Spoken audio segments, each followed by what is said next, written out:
بسم الله الرحمن الرحيم إن الحمد لله نحمده ونستعينه ونستغفره ونعوذ بالله من شرور أنفسنا ومن سيئات أعمالنا من يهده الله فلا مضل له ومن يضلله فلا هادي له ونشهد أن لا إله إلا الله وحده لا شريك له وأشهد أن محمدا عبده ورسوله أما بعد قال النبي صلى الله عليه وسلم المجاهد من جاهد نفسه في طاعة الله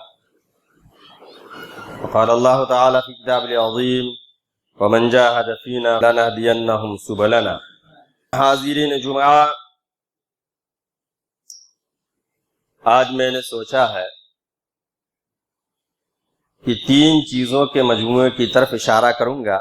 اس میں سے ایک نفس ہے، شیطان ہے اور معاشرہ ہے، اور میرے خیال سے انہی سے مقابلہ کرنا، انہی سے نبرد آزما ہونا، یہ جہاد اکبر ہے. اس کے بارے میں احادیث میں آتا ہے کہ مجاہد وہ ہے جو اللہ کی فرما برداری اختیار کرنے کے لیے اپنے نفس سے مجاہدہ کرے، اور یہ کام بہت ہی مشکل ہوتا ہے. تو ہمیں اس کو سمجھنے کے لیے سب سے پہلے اسٹیپ بائی اسٹیپ ان چیزوں کو سمجھنا ہوگا. نفس کس چیز کا نام ہے، یہ کیا ہے، اس کے بہکاوے کیا ہے، ان کو سمجھنا ضروری ہے. تو نفس ڈکشنری کے حساب سے ایک وجود ہے، اس کا معنی ایک وجود ہے، ایک شے ہے، ایک ہستی ہے، یہ ایک جوہر ہے. نفس یہ روح حیوانی ہے.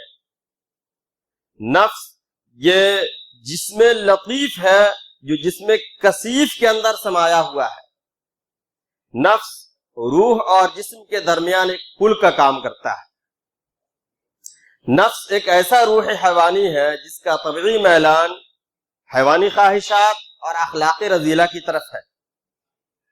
اللہ رب العزت نے سورہ یوسف میں حضرت یوسف علیہ السلام کے بیانیے کے طور پر ارشاد فرمایا ہے وَمَا أُبَرِّئُ نَفْسِي إِنَّ النَّفْسَ لَأَمَّارَةٌ بِالسُّوءِ. حضرت یوسف علیہ السلام نے کہا میں اپنی نفس کی برات کا اظہار نہیں کرتا، بے شک نفس بہت زیادہ برائیوں کی طرف بلانے والا ہے. نفس ایک ایسا وجود ہے ہمارے جسم میں کہ اگر اس کی آؤ بھگت کی جائے، اس کو سنوارا جائے، اس کی باتیں مانی جائے تو پھر ہمیں یہ مصیبت میں ڈال دے گا. اور اگر اس کے کسبل کو مضبوط کر دیا جائے، اس پر سختی برتی جائے تو پھر وہ ہمارے کنٹرول میں رہے گا.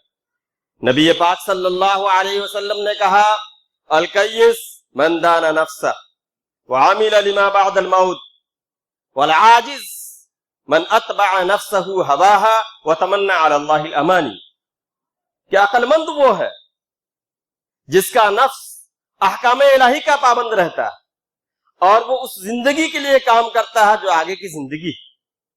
والعاجز، اور کسی حدیث میں والاحمق کا لفظ بھی آیا ہے، اور کسی حدیث میں والفاجر کا لفظ بھی آیا. یہ اور احمق وہ ہے، عاجز وہ ہے، بیوقوف وہ ہے، فاجر وہ ہے جو اپنے نفس کو چھوڑ دیتا ہے یا اپنی نفس کی باتیں مانتا ہے، خدا کی باتیں نہیں مانتا ہے، اور پھر اللہ تعالیٰ سے توقعات باندھنا شروع کر دیتا ہے. ایک اور حدیث میں ہے کہ تین چیزیں مہلکات میں سے ہیں، شح مطاع وہوى متبع واعجاب المرء بنفسه. شح مطاع یعنی ایسا بخل جو انسان کے اوپر سوار ہو جائے،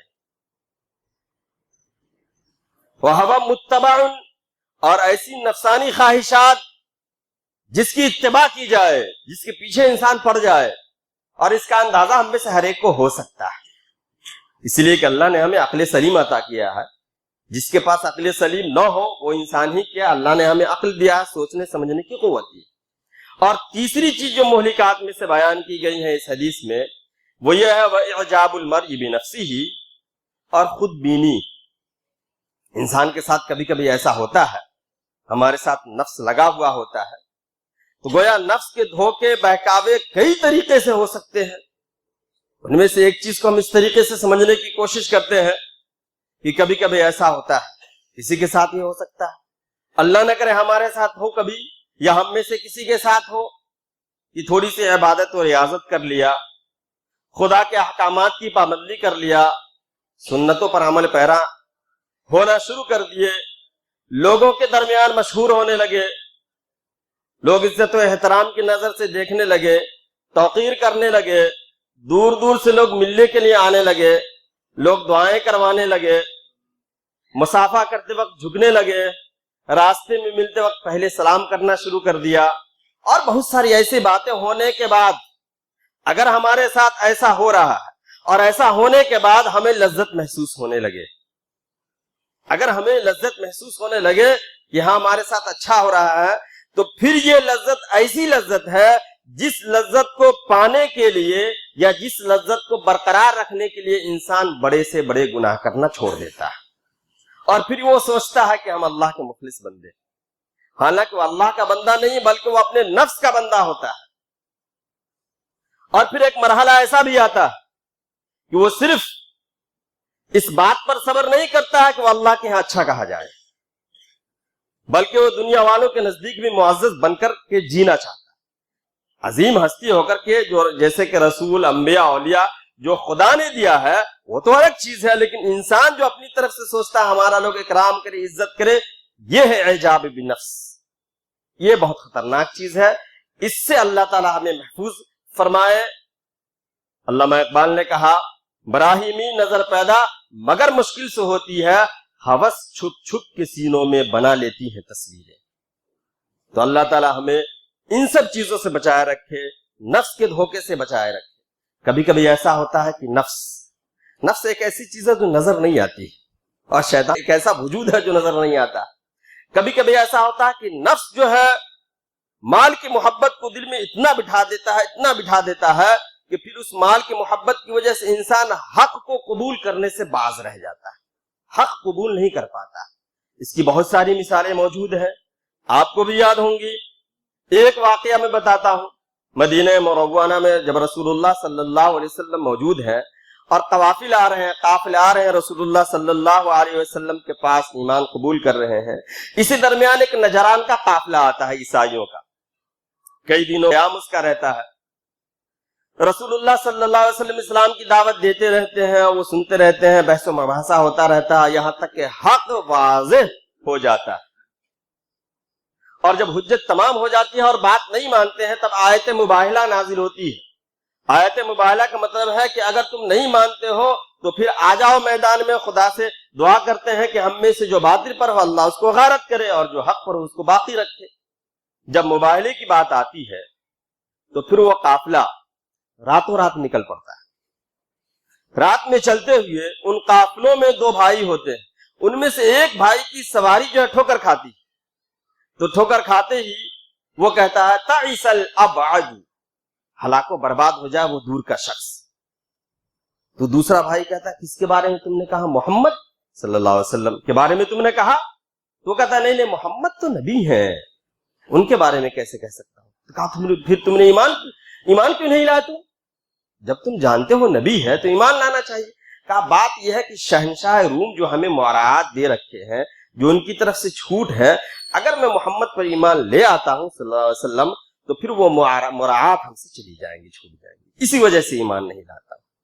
اللہ رب العزت نے کہا ارأیت من اتخذ الہہ ہواہ واضلہ اللہ علی علم، کیا آپ نے اس شخص کو نہیں دیکھا کہ جس نے اپنے نفس کو اپنا خدا بنا لیا اور علم آنے کے باوجود بھی اللہ نے اس کو گمراہ کر دیا. تو اللہ تعالیٰ ایسے علم سے اور ایسی گمراہی سے ہماری حفاظت فرمائے.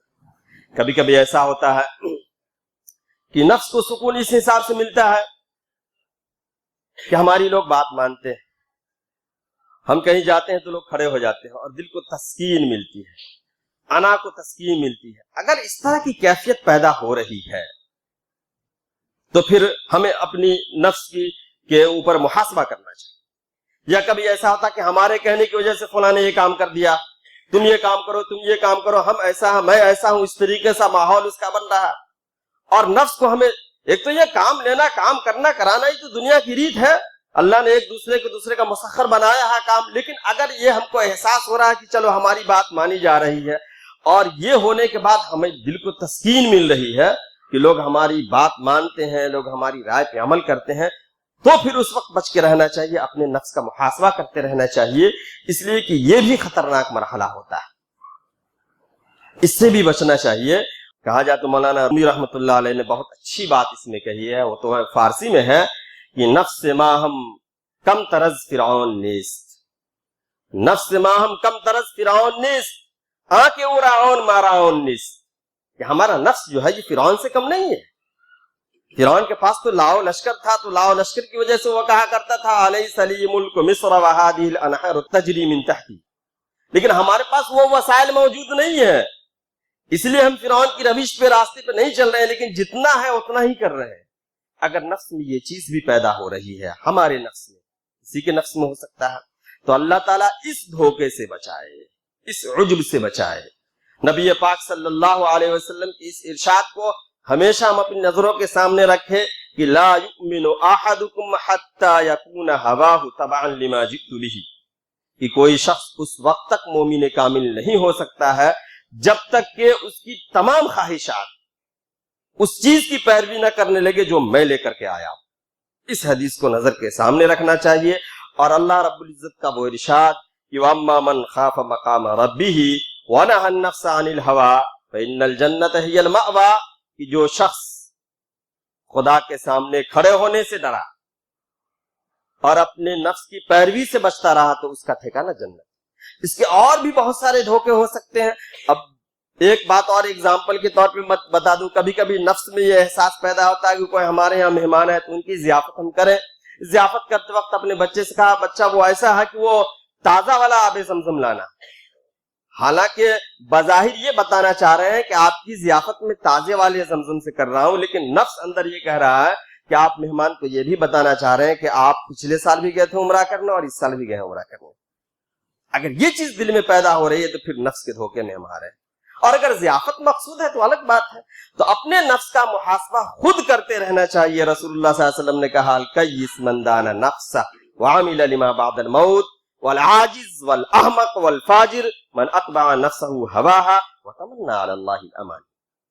اب ہم آتے ہیں شیطان کی طرف، اس لیے کہ صرف نفس کا معاملہ نہیں ہے، نفس کے ساتھ شیطان بھی لگا ہوا ہے. نفس جو ہے تجاویز پیش کیا کرتا ہے اور شیطان دلائل دیا کرتا ہے. ایسا ہوا تو ایسا ہوا، تو وہ تو کر رہے ہیں تو وہ بھی کر رہے ہیں تو تم بھی کر لو، تو تھوڑی سی بات ہے. تو نفس جو ہے تجویز پیش کرتا ہے اور شیطان دلائل پیش کرتا ہے.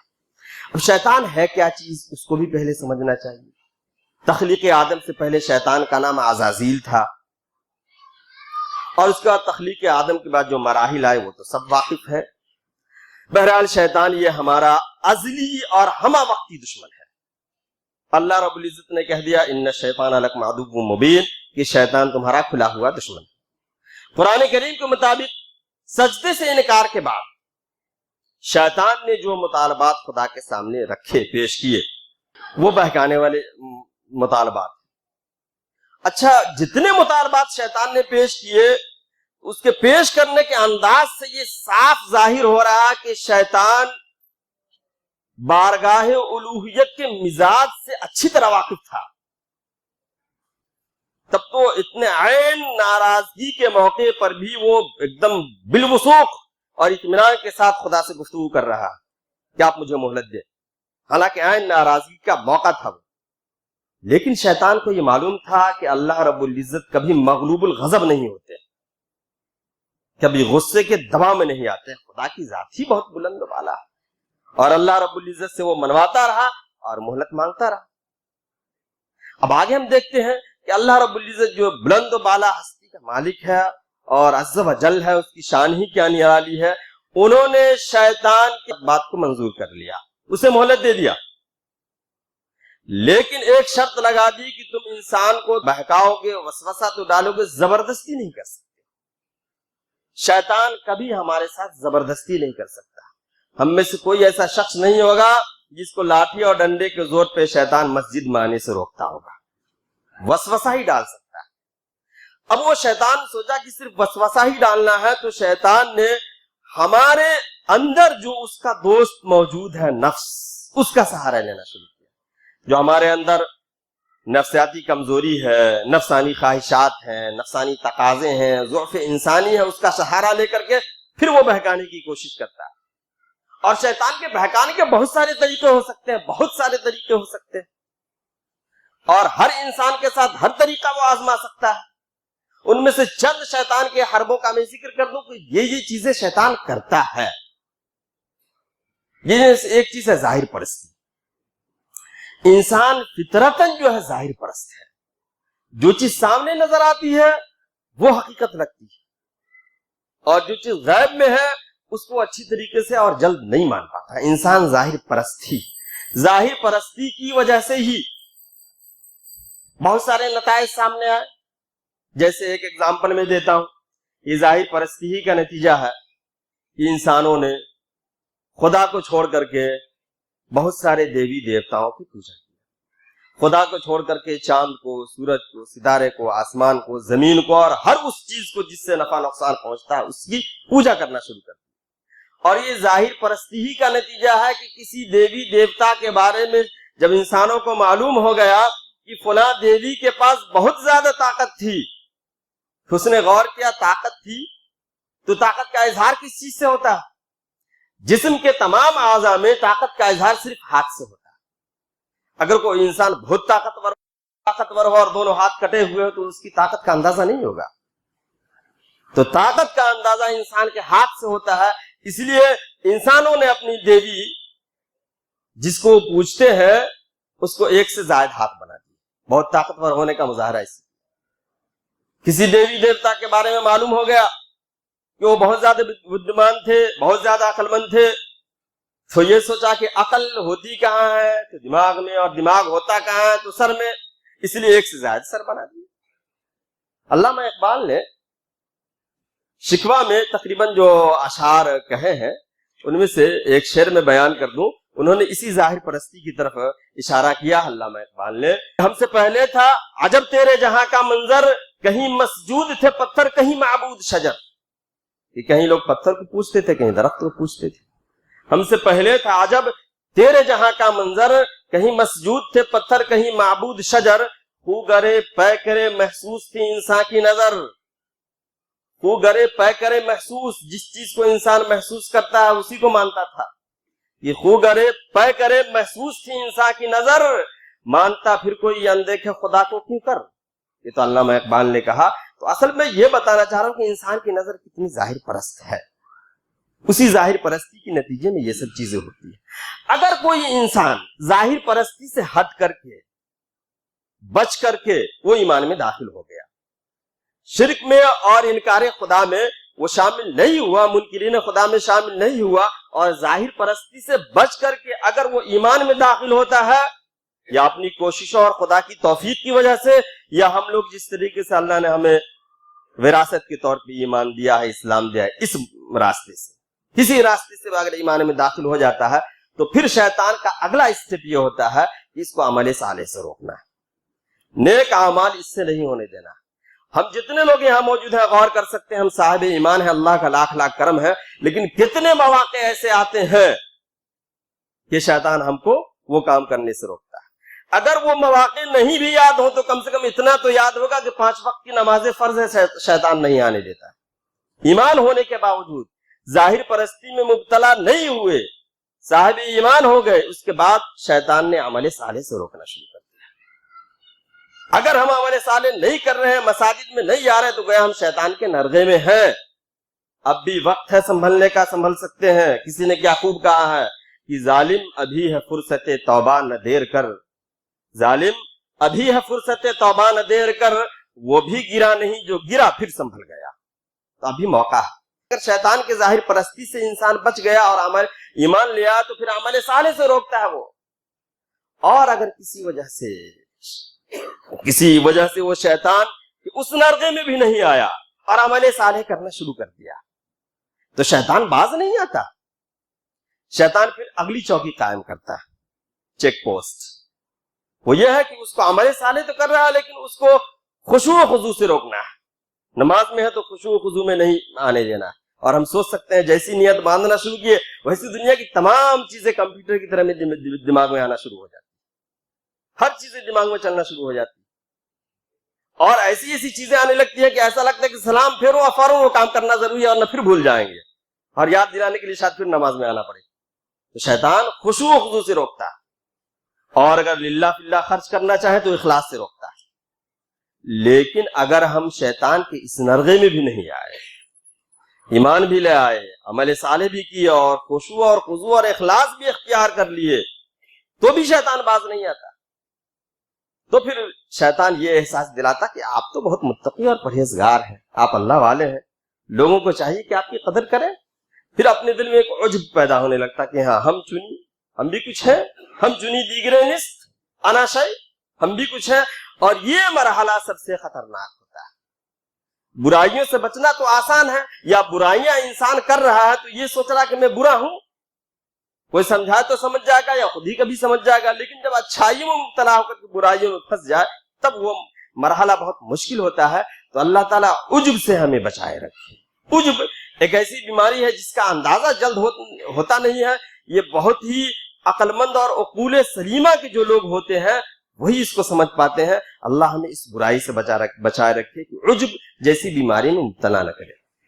اس کے بعد شیطان کی ایک چال یہ بھی ہے کہ جنسی بے راہ روی۔ جنسی بے راہ روی جیسا کہ ابھی تو بہت زیادہ عام ہے، اور بس اس کی طرف تھوڑا سا میں اشارہ کروں گا کہ شیطان نے آدم علیہ السلام کو یا انسانیت کو بہکانا چاہا تو سب سے پہلا جو وار اس نے کیا یہ جنسی بے راہ روی کی طرف۔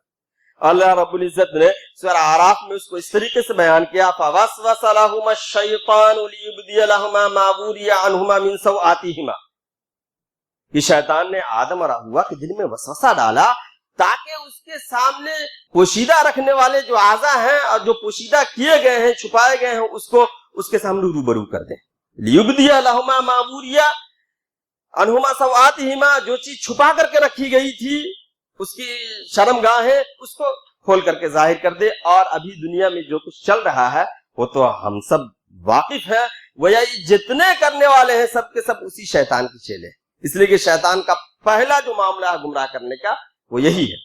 اسی وجہ سے اللہ تعالیٰ نے اگلی آیت مطلب کئی آیتوں کے بعد اللہ تعالیٰ نے ہم لوگوں کو آگاہ کیا ہے اور کہا یا بنی آدم، اے آدم کی اولاد، اے آدم کے بیٹو، اے آدم کے بچوں، لا یفتننکم الشیطان، شیطان تم کو فتنے میں نہ ڈالے، کما اخرج ابویکم من الجنہ، جس طریقے سے تمہارے ماں باپ کو اس نے جنت سے نکال باہر کیا تھا، ینزع عنہما لباسہما لیریہما سوآتہما، یہ اس نے ایسا کیا تھا کہ ان کے کپڑے کو اتروا دیا تھا تاکہ ان کی شرمگاہ ان کے سامنے ظاہر ہو کر آ جائیں۔ اس کے بعد اللہ نے کہا انہو یراکم ہوا قبیلہ من حیث لا ترونہم، بے شک شیطان تم کو ایسی جگہوں سے دیکھتا ہے جہاں سے تم اسے نہیں دیکھ پاتے ہو۔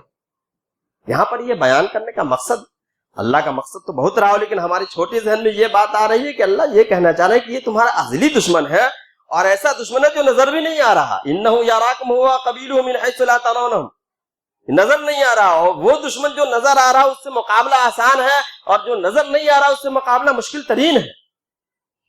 اور اس کا دوسرا مطلب یہ بھی ہو سکتا کہ اللہ یہ کہنا چاہ رہے ہیں کہ دیکھو تمہارا دشمن نظر نہیں آ رہا تو تم ایسی ہستی کے پناہ میں چلے جاؤ جو سب کو دیکھ رہی ہے اور اس کو کوئی نہیں دیکھ رہا۔ انہو یراکم ہوا قبیلہ من حیث لا ترونہم انا جعلنا الشیاطین اولیاء للذین لا یؤمنون، کہ ہم نے شیاطین کو ان لوگوں کا دوست بنا دیا ہے جو ایمان نہیں لاتے۔ تو اللہ تعالی ہمیں اس چال سے بھی بچائے رکھے۔ ایک اور چال اس کی ہے حب مال دل کے اندر بٹھا دیتی کہ انسان دنیا کے نفع و نقصان کو ہی اصل سمجھنا شروع کر دیتا ہے، اسی کے خسارہ کو اصل خسارہ ماننا شروع کر دیتا ہے۔ اب اس کے لیے صرف ایک آیت میں پیش کر دوں گا۔ اللہ رب العزت نے سورہ فجر میں کہا فَأَمَّا الْإِنسَانَ إِذَا مَا ابْتَلَاهُ رَبُّهُ فَأَكْرَمَهُ وَنَعَّمَهُ فَيَقُولُ رَبِّي أَكْرَمَنِ، کہ جب اللہ تعالیٰ انسان کو آزماتا ہے اور اس کا اکرام کرتا ہے، اس کو نعمتوں سے نوازتا ہے، تو کہتا ہے میرے رب نے میرے اوپر نوازشیں کی۔ وَأَمَّا إِذَا مَا ابْتَلَاهُ فَقَدَرَ عَلَيْهِ رِزْقَهُ فَيَقُولُ رَبِّي أَهَانَنِ، اور جب اسے آزماتا ہے اور اس کے رزق کو شارٹ کر دیتا ہے، اس پر تنگ کر دیتا ہے، تب وہ کہتا ہے کہ اللہ نے ہمیں مصیبت میں ڈال دیا، اللہ نے ہمیں ذلیل کر دیا۔ تو شیطان کا مرحلہ بہت ہی مشکل ترین ہے۔ علامہ اقبال نے بہت اچھی طریقے سے چند مصروں میں، بال جبریل کا وہ مصرع ہے، اس کو میں پیش کر دوں۔ علامہ اقبال نے یہ کہا کہ پشتن شیطان کارے مشکل است، شیطان کا مارنا بہت مشکل کام ہے۔ آنکھ او از گم اندر آماقے دل است، اس لیے کہ شیطان دلوں کے اندر پیوست ہے۔ نبی پاک صلی اللہ علیہ وسلم نے بھی کہا ہے کہ ان الشیطان یجری من الانسان مجرى الدم، کہ شیطان انسان کے رگوں میں خون کی طریقے سے دوڑتا ہے۔ اور آگے علامہ اقبال نے کہا خوش طرح باشد مسلمانش کنی، کہ بہتر یہ ہے کہ تم اسی کو مسلمان کر لو۔ نبی پاک صلی اللہ علیہ وسلم سے کہا تھا نا کسی صحابی نے کہ آپ کے ساتھ بھی شیطان ہے، تو آپ صلی اللہ علیہ وسلم نے کہا کہ ولیکن اسلم، لیکن وہ مسلمان ہو گیا یا میں اس سے محفوظ ہوں۔ اس کا آخر مصرع یہ ہے کشتے شمشیر قرآنش کنی، اس کا علاج یہی ہے کہ قرآن کے ذریعے شیطان کا علاج کریں۔ تو اب ہم آتے ہیں، بس 2 منٹ میں اپنی بات میں مکمل کرتا ہوں۔ تیسرا مرحلہ آتا ہے سماج اور معاشرے کا۔ سماج اور معاشرے کے اندر جو بگاڑ ہے، اس بگاڑ سے اللہ تعالی ہمیں بچائے رکھے۔ اب 2-3 باتیں، جیسے کہ ابو طالب ایمان لاتے آتے رہ گئے اس لیے کہ سماج کے لوگ کیا کہیں گے کہ محمد کی دین کو قبول کر لیا۔ اسی طریقے سے ایک اور واقعہ جو تاریخ میں آتا ہے، قادسیہ کی جنگ کے موقع سے حذیفہ بن یمان جب گئے، ایران کے بادشاہ کے یہاں جب دسترخوان لگا ہوا تھا، سب کھانا کھا رہے تھے، تو کھانا کھاتے ہوئے ان کے ہاتھ سے کوئی لقمہ گر گیا تو فوراً اٹھا کر کے اور وہ صاف کر کے کھانے لگے۔ تو کسی نے کوہنی سے کہا کہ بادشاہ کا دربار ہے، ایسی حرکتیں نہ کرو۔ تو انہوں نے جو جملہ کہا زبان سے وہ میں سنا دوں، انہوں نے کہا اترک سنت حبیبی لہؤلاء الحماقى، ان بیوقوفوں کی وجہ سے کیا میں اپنے نبی کی سنت کو چھوڑ دوں؟ تو ماحول چاہے جیسا بھی ہو، اپنے آپ کو ماحول کے مطابق ڈھالنا نہیں بلکہ شریعت کو دیکھتے ہوئے کام کرنا ہے۔ علامہ اقبال نے یہ کہا کہ بہت اچھی بات انہوں نے کہا کہ زمانہ باتنا سازت تو با زمانہ ستیز، کوشش کرو کہ زمانہ تمہارے ساتھ چلے شریعت کے مطابق، اور اگر زمانہ تمہارا ساتھ نہیں دے رہا تو زمانے سے مقابلہ کرنے کی کوشش کرو، لیکن ایمان کا سودا نہیں کرو۔ اللہ تعالی ہمیں نفس کے دھوکے سے، شیطان کے دھوکے سے، اور معاشرے میں جو برائیاں پھیلی ہوئی ہے اس کے رو میں بہنے سے اللہ تعالی ہمیں محفوظ فرمائے۔ وآخر دعوانا الحمدللہ رب العالمین۔